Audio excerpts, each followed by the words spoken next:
Ada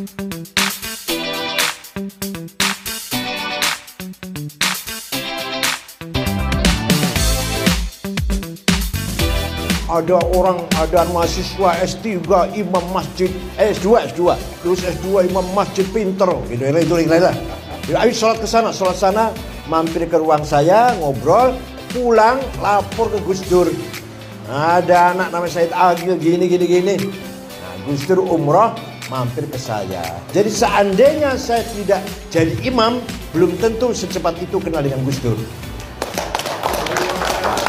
Ketika umroh itu dengan rombongan Kiai Nur Muhammad, banyak rombongannya. Gus Dur nggak mau tinggal di hotel, di rumah saya. Ya sehari 24 jam tuh ngobrol lah, 24 jam itu. Iya, ilmu ya apalah cuma diobrolkan. Saya baru tahu kedalaman ilmunya Gus Dur dan kedalaman cara berpikirnya Gus Dur.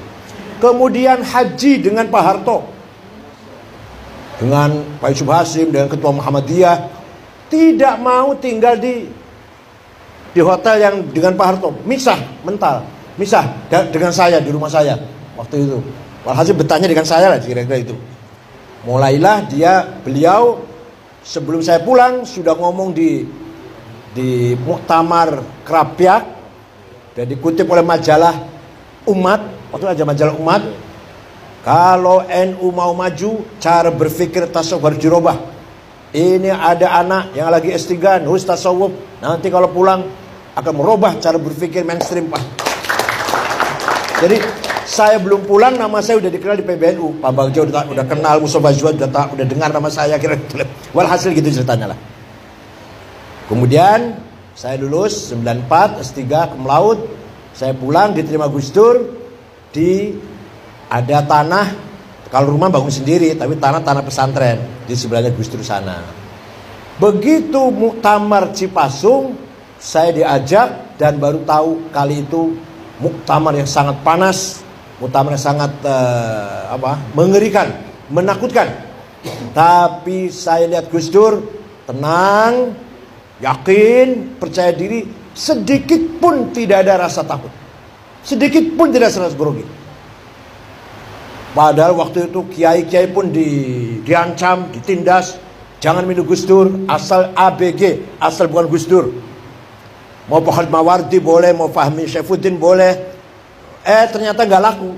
Yang agak laku Abu Hasan karena ada uangnya. Jadi peserta muktamar itu ada kalanya kiai atau pengurus NU yang sudah dibawai rasa takut atau sudah dihimbau dengan uang, atau malah yang paling konyol, peserta muktamar bukan pengurus NU. Yang dari luar Jawa itu kebanyakan. Waktu itu ada namanya Sospol pakai baju koko, pakai sarung kalungan sorban, kopiah hitam. Itu baru bukan pengurus NU, bukan itu.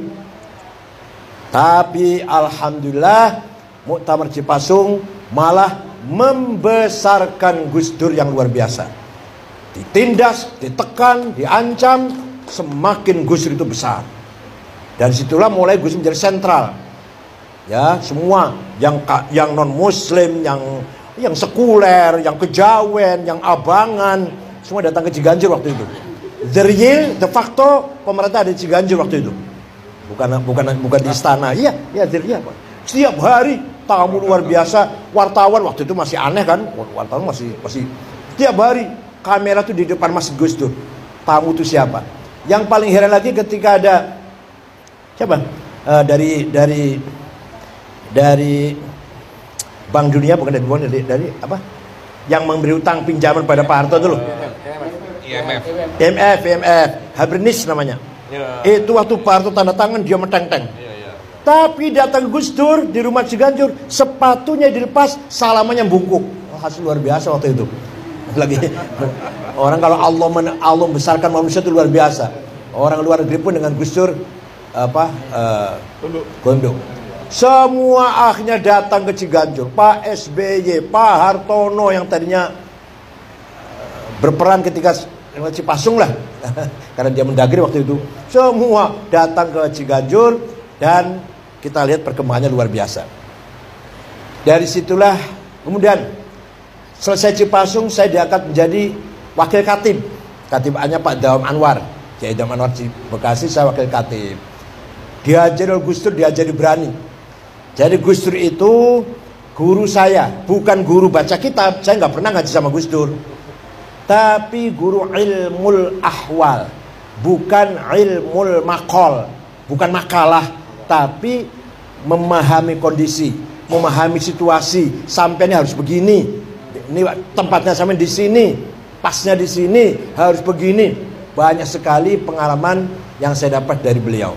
Bukan pengalaman, bukan guru ilmu materi, bukan. Waktu itu sudah saya doktor cum laude dari Timur Tengah sudah. Tapi tinggal ilmunya sampai dulu untuk ini, gitu loh. Gus Dur itu menunjukkan begitu. Nah, suatu ketika saya masih baru itu diajak pergi kemana Gus? Sayo, melo aja, ikut aja. Dibawa ke Forum Demokrasi. Ada Rahman Taleng, Bondan, Ramo Magnis, Marsilam, ya ada semua itu. Saya disuruh ngomong, coba ngomong apa coba?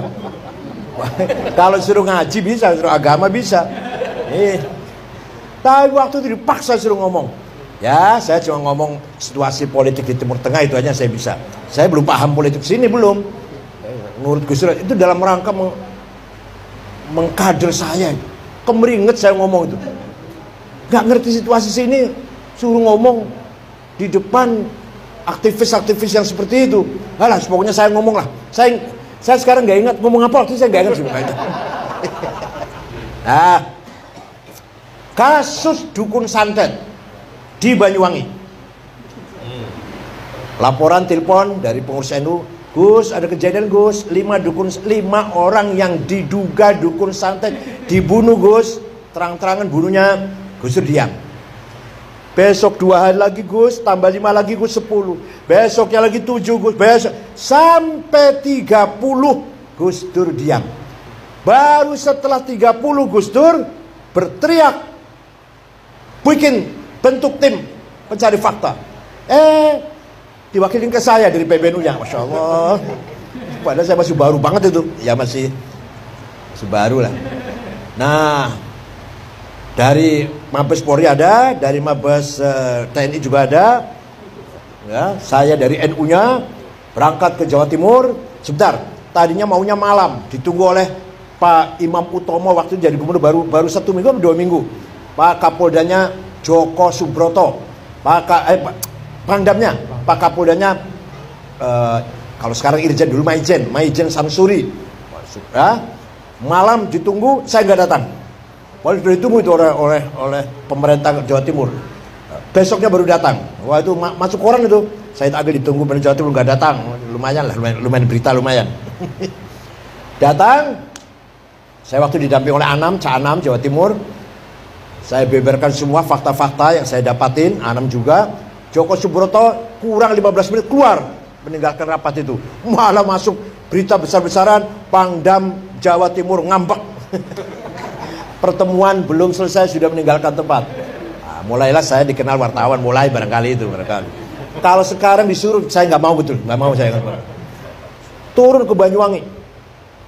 Sarung Banyuwangi diterima oleh Bupati, Dandim, Polres, diskusi. Katanya yang melatih ninja itu seorang sersan marinir ada markas marinir di Situbondo itu. Saya berangkat ke sana. Waduh, mana itu yang namanya Budi? Panggil. Wah, datang tuh gemeter. Ngadepi saya gemeter badan. Saya datangi gunung apa namanya? Gunung Petok, lupa, jadi sudah lupa kan. Gunungnya nggak begitu tinggi sih. Saya naik ke atas. Sana datar, di sini tempatnya marinir melatih ninja-ninja itu. Konon ceritanya gitu. Saya ditemani oleh Gus Yusuf. Karena itu berbatasan antara Situbondo Jember. Gus Muhammad. Waktu itu belum ya masih, saya sudah PBNU, Gus masih belum lah gitu. Ditemani dan terus sampai saya pulang bikin laporan ke Pak Wiranto dan sebagainya. Itu mulai saya diajari Gus Dur tuh berani seperti itu, nekat betul. Padahal kalau waktu naik tadi, kalau jerongkongkan jatuh terus beritanya jatuh sendiri kan ya. Kecelakaan itu sudah jam 5:30 sore itu padahal. Diantar oleh beberapa tentara, oleh beberapa polisi waktu naik itu, ya kita rombongan sih. Kemudian kasus kerusuhan Mei 98, 18 Juli Mei, saya juga menjadi wakil ketua tim pencari fakta. Ketuanya Pak Marzuki Darusman, saya bukan ketuanya. Anggotanya Hakim Garuda Nusantara, Ibu siapa? Ibu Nur siapa? Lupa sih. Ada Nur Syahbani, satu lagi ada Nur, satu lagi ada Nababan, ada Bambang Wijoyanto. Saya wakil ketuanya itu. Ya karena semua orang bukan melihat saya, melihat Gus Dur. Alhamdulillah ada beberapa hasil penyelidikan yang sekian yang diperkosa, sekian yang dibunuh, yang terbunuh dan sebagainya. Kita laporkan juga ke Pak Wiranto waktu itu, Pak Panglima. Walhasil setelah itu saya masuk ke anggota Komnas HAM setelah jadi pencari fakta kerusuhan Mei itu. Pengalamannya agak lumayan juga saya ini. Jadi Komnas HAM, jangan sembarangan loh. Komnas HAM dulu dengan sekarang beda. Komnas HAM dulu berhadapan dengan tentara dan honornya 1.800.000. Kalau sekarang lumayan sekarang 500 kalau dulu waktu itu. Nah, begitulah cara bagaimana Gus Dur mendidik saya atau menggembleng saya.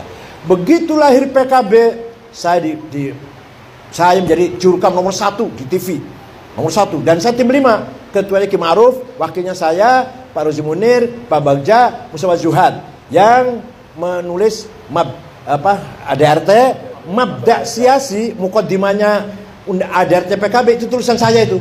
Hubungan antara agama dan negara, tulisan saya itu. Tapi begitu saya ya kampanye ya apa, Gus bilang apa? Sampean nggak usah pengen jadi DPR, gimana? Padahal pengen banget. Sampai Bu Mega datang, ikut pas saya itu orang oleh jadi DPR PKB, gua akui yo. Untuk saya saja PDI ya, nanti nomor 1 dari DKI jadi. Ojo, jangan coba. Udah, sabar.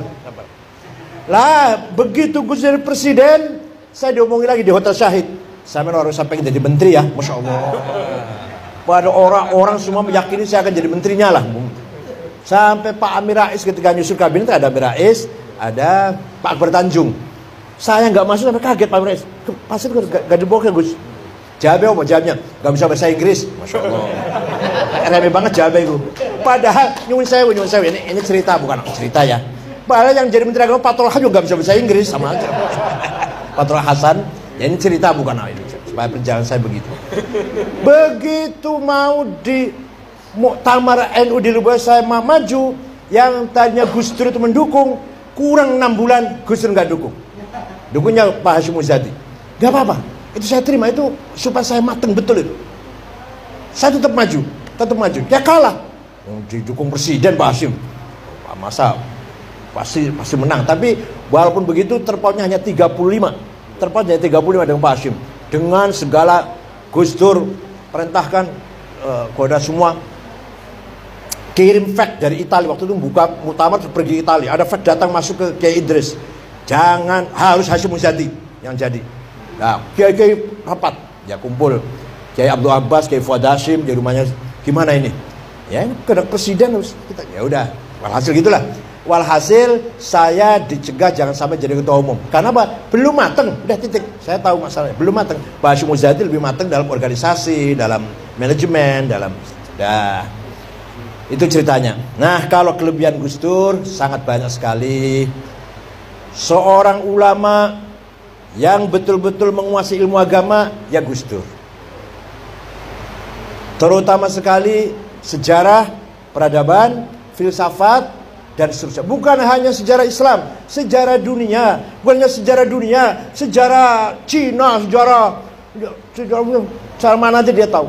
Namanya orang terkenal, ulama, filosof, raja, penguasa, orang kaya, artis, terus olahragawan atlet. Nah, apal namanya.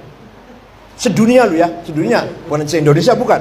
Namanya pemain sepak bola Spanyol siapa-siapa, pemain sepak bola Prancis siapa-siapa, pemain sepak bola Brazil siapa-siapa, apal itu. Artis siapa-siapa, artis terkenal yang terkenal ya. Orang kaya siapa-siapa di dunia ini, orang pinter siapa-siapa di dunia ini. Terus saya baru kagum dengan Gus Dur itu. Nggak punya buku agenda harian, nggak punya. Memori itu nggak punya. Tanggal sekian ke sini, tanggal sekian ke sini, tanggal sekian ke sini. Suatu ketika, saya habis ngimami sholat di Masjid Gus Dur, duduk di kursi depan. Datanglah Pak Mundir apa? Depan itu ke Mundir Suparta. Gus Dur wonten, saya lagi nunggu nih, belum pulang dari luar kota ini, mau pulang. Tadi saya telepon, belum ada HP kan? Saya telepon ke rumah, Gus Dur jawab kok. Gus Dur jawab, saya telepon, Gus saya mau sowan apa? Mau undang acara tanggal sekian. Waduh maaf nggak bisa, itu haulnya Kiai Ali Maksum. Yakin Gus Dur suaranya itu bukan pembantu, bukan siapa-siapa. Gus Dur gak ada, saya lagi duduk lagi nunggu ini. Betul Gus Dur datang. Gak lama Gus Dur datang. Salaman masuk, menyampaikan maksudnya, gak bisa malam itu saya haul kelapa. Persis jawabannya kayak ditelepon tadi. Tapi waktu ditelepon itu siapa itu? Nah itu yang luar biasa di situ. Kejadian betul itu, kejadian betul. Wah kalau kejadian lagi waktu umroh dengan Gus Nur itu, dengan Muhammad itu, Kiai Muhammad di Madinah, lepas sholat Isya, jalan-jalan cari ulama yang menurut Gus Dur hebat. Ada ulama jenggotnya panjang, pakai gamis, udung-udungnya besar, kitabnya setumpuk, ngajar muridnya banyak. Nih Gus, betul, bukan. Cari lagi, kan banyak orang kiai yang ngajar banyak. Nih Gus, bukan. Ini Gus, bukan. Ada ulama, ada orang Mesir sendirian, sorbannya nggak begitu besar, biasalah, sajadah sendirian, ini malah berhenti. Terus saya suruh ngomong, walaupun Gus juga bisa ngomong Arab bisa, tapi saya suruh ngomong, Assalamualaikum, ini ketua Jamiah Islam di Indonesia yang paling besar, ulama, namanya Abdul Wahid, mau minta doa. Doa apa? Doa apa Gus? Ya minta selamat dunia akhirat. Didoain ya 5 menit lah. Agak panjang doanya, agak panjang sih. Setelah itu dia lari, ini beliau nih pergi, sajadahnya diseret malah. Sambil ngomong gini bahasa Arab, Ya Rob, ma dzambi hatta tu'arrifani iyyah. Dosaku apa? Kok sampai engkau membuka rahasiaku pada orang ini nih? Jadi wali sedang sembunyi ketahuan Gus Dur. Orang lain gak akan tahu dia wali, Gus Dur tahu. Sampai dia merasa punya dosa apa, saya lagi sembunyi kok, lagi nyamar ketahuan. Padahal intel ketahuan lah, kamu intel ya. Terus mencari kuburannya Imam Ali Uraidi bin Ja'far Shadiq. Waktu sudah di tengah-tengah kebun korma dan sudah di pagar kelilingnya udah dihancurkan lah, karena di sana nggak boleh ziarah kubur kan. Ya ada saja orang ziarah. Gus Dur mau baca Fatihah 1000 kali, saya Haji Sulaiman dan beliau. Baru 35-an atau 40 lah, polisi datang, ngusir.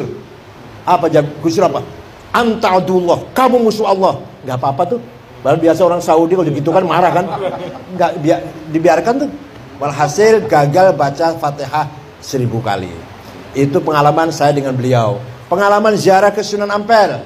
Yang hubungan saya Haji Sulaiman, Haji Masnu, Gus Mu'ad, Gus Thohir, Gus Lukman. Ya.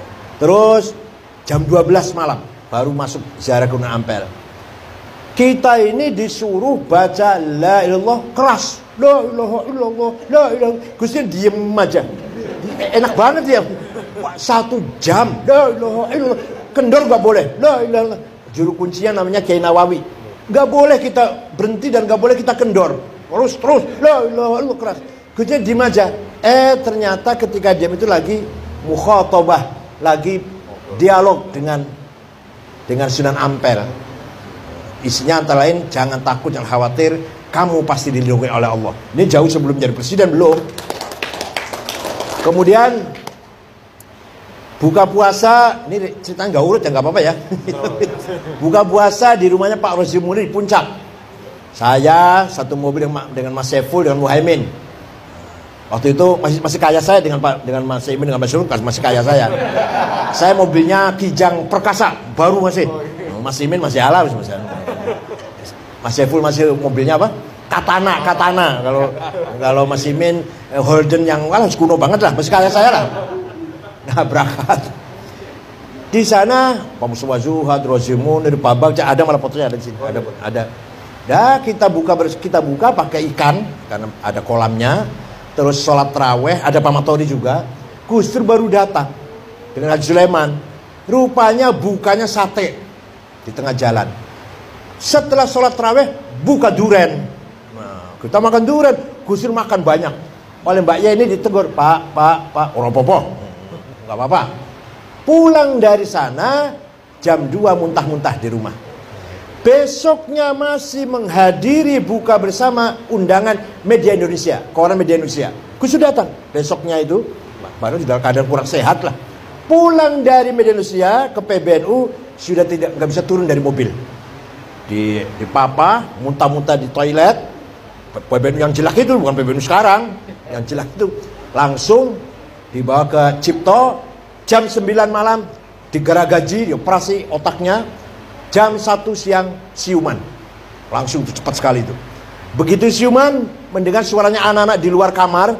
Apa pertama kali yang diucapkan Gus Dur? Bocah-bocah weisego. Beliau lupa bahwa itu bulan puasa. Tapi ingatnya ini anak-anak dikasih makan. Ini anak-anak kasih makan. Coba, pertama kali ingat itu. Pertama kali ucap. Bocah-bocah weisego itu. Kalau bukan Gus Dur sudah bablas itu dioperasi. Nah, ringkas cerita, pulang ke rumah masih dalam keadaan pemulihan. Di kamar saya, Caimin, Saifullah Yusuf, Cakra Berdaya, mantan Menteri Koperasi, Wisnu sekarang Ketua Golkar Jawa Tengah sekarang, waktu itu belum, masih pengusaha. Gus Dur tiduran, kalau pelan-pelan kita ngomong tiduran, tiba-tiba duduk. Mengko aku jadi presiden. Kita ini kaget orang lima ini Gus Dur konslet ini. Sudah nggak waras Gus Dur ini. Ya, siapa yang ngira Gus Dur mau jadi presiden? Itulah ringkas cerita pengalaman saya dengan Gus Dur. Ringkasnya begini. Kalau ada seorang alim agama berhadapan dengan Gus Dur, dia akan merasa bodoh di depan orang yang paham agama betul. Kalau ada pemikir, ideolog atau filosof atau siapalah pemikir, intelek di depan Gus Dur akan merasa kecil. Karena Gus Dur ternyata pemikir yang luar biasa. Bahkan pikirannya jauh ke depan. Kalau ada seorang budayawan, seniman di depan Gus Dur, merasa kecil, merasa rendah, merasa ketinggalan. Gus Dur lebih dalam seninya, lebih dalam budayanya, luar biasa. Bisa menikmati Beethoven, apa? Beethoven ya? Beethoven. Bisa menikmati gending Jawa. Fasih luar biasa. Kalau mendengarkan wayang sampai selesai didengarkan.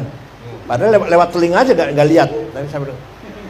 Pernah ada Piala Dunia, pertama kali main, pertama kali Prancis lawan Spanyol.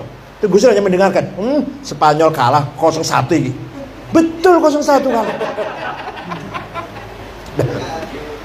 Kalau ada seorang aktivis di depan Gus Dur akan merasa rendah, akan merasa kecil. Ternyata Gus Dur lebih dari seorang aktivis. Lebih kehidupannya semua 99% untuk masyarakat, untuk rakyat kecil, untuk rakyat yang terzolimi. Nggak ngurus keluarganya, nggak ngurus istri dan anaknya, nggak diurus pokoknya. Yang diurus semua kepentingan orang banyak. Kalau ada seorang politisi di depan Gus Dur akan ketinggalan jauh. Politik Gus Dur tajam sekali. Walhasil, ini salah satu politik Gus Dur salah satunya. Ini terang-terang aja nggak apa-apa lah, terang-terang aja ya. Ceritanya Pak Syafi'i, Theo Syafi'i, pidato ngeritik Islam. Ngeritik Islam itu nggak membawa peradaban, nggak membawa budaya. Saya mengkanter, keras yang kanternya sih, keras yang kanternya. Di Pak Gus Dur dimarahi. Saya mengkanter Pak Theo Syafi'i dimarahi Gus Dur. Dah ada Mas Saiful, ada Muhaimin. Ya udah saya diem aja dia. Udah ngomong sana sini bercanda, baru tanya. Kenapa sih Gus? Kok saya dimarahi, kok dianggap salah, mengkanter belain Islam dianggap salah. Apa jawabnya? Yang jawab jangan sampean, biar orang lain. Mengkonek seru sampean penengah. Waduh, ya Allah tuh luar biasa. Sing mengkanter, sing marah, yang marah lah kata, yang marah Islam dihina itu ojo sampean, biar orang lainnya. Kalau Islam dihina yang marah biar orang lain. Gue nek seru sampean datang jadi penengah. Masya Allah, luar biasa itu pelajaran sangat berharga bagi saya. Paham tidak? Paham tidak? Jadi kalau ada orang menghina Islam, tenang aja, tenang. Biar yang lain yang marah. Nah kita penengah nantinya. Itu strategi Gus Dur. Itu yang saya, Masya Allah, saya terkesan sekali itu. Marah betul. Sampean nek ora ngerti gak usah ngomong. Oh, apa sampean belok-belok ngomong belain Islam. Saya diam aja. Waktu itu Theo Safi ngomong Islam gak bawa peradaban, Islam gak membawa budaya, Islam itu lah radikal, itu Islam dianggap secara merata radikal, di generalisir gitu. Saya jawab, masuk TV, di berita, masuk TV. Saya karena wartawan ya. Belum ada medsos waktu itu kan. Gus Dur marah betul. Sudah selesai, tinggal sudah dingin, sudah guyon-guyon, baru tanya tadi. Ya Allah. Sudah. Walhasil beberapa pengalaman, kesimpulannya bahwa Gus Dur itu di luar apa? Di luar ukuran manusia biasa. Bukan hanya IQ kecerdasan, tapi mata hatinya. The deeper heart namanya ya. Itu nurani yang ada di lubuk hati. Intuisi, kekuatan hati, intuition.